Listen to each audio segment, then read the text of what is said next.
আরে পিছনে আসুন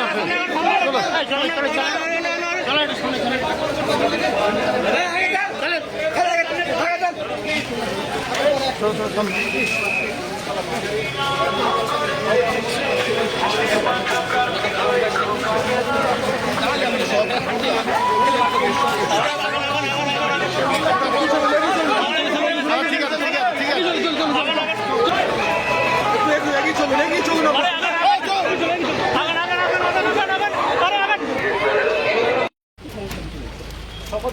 দাদা যে অভিযোগ ছিল সেই অভিযোগটা কি সত্যি দাদা? মহিলাকে ধর্ষণের অভিযোগ। আপনার বিরুদ্ধে ধর্ষণ বলবেন? দেখি